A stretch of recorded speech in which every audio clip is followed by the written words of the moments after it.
Dementia is not a disease, it's a syndrome. And basically what that means is, for example, we have heart failure, we have liver failure, kidney failure, and so on. And dementia is nothing but a brain failure. Okay. So if you could just, I describe it that way, it's a brain failure. So when someone comes to me with any kind of a cognitive issues, the first thing I want to do is get a good history, do a good physical examination, do some preliminary workup to distinguish the type of dementia we are dealing with. For example, someone who is drinking 20 years every day, all day, that's alcoholic dementia. Okay. When you do an MRI of the brain and you see a bunch of strokes, that's vascular dementia. If somebody is exhibiting some Parkinsonism, it could be a Parkinsonian dementia or Lewy body dementia. A patient starting with the language problem, behavioral problems, it could be frontotemporal dementia.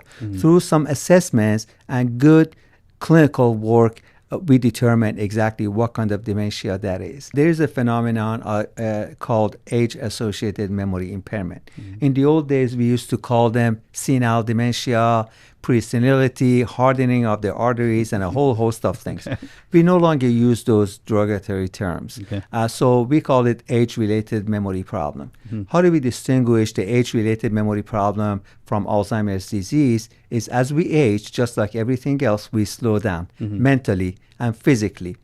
Age-associated memory problem, the folks begin to have some short-term memory problem. They go to a room wondering what they went there for, and then slow down in many respects in their responses, in their activities. However, they do not progress. They remain the same and fully functional. They're 90-year-olds, 100-year-olds who are still doing their things, but yes, they have lapses of memory, the senior moments.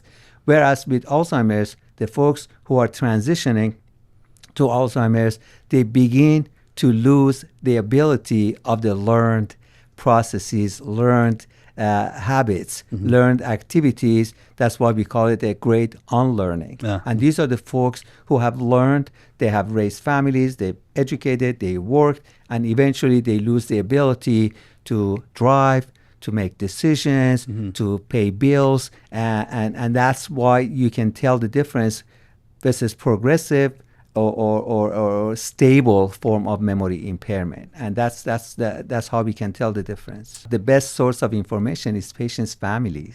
They tell you he or she is not the same. He forgot, he got lost driving, he forgot to pay a bill, he made a bad decision, he got scammed online.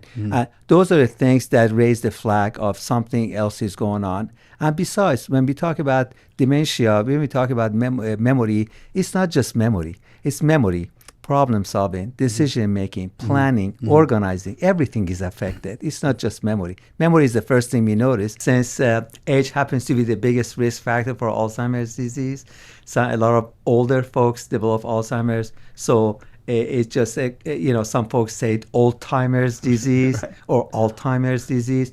In fact, the term comes from Dr. Alois Alzheimer's, who was a German pathologist and had seen a patient who was a very young woman in her 50s.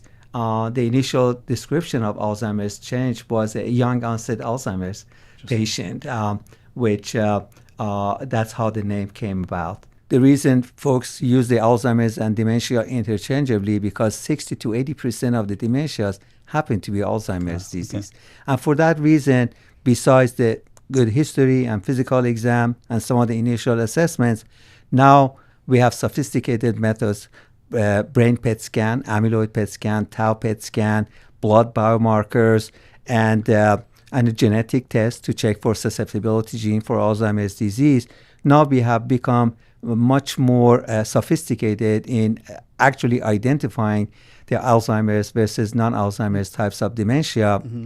In fact, now most of the research is focusing on prevention to identify the patients who are at risk of developing Alzheimer's disease 20 years from now. Interesting. So that's how we have advanced, whereas we are identifying folks who will be developing Alzheimer's disease 20 years from now.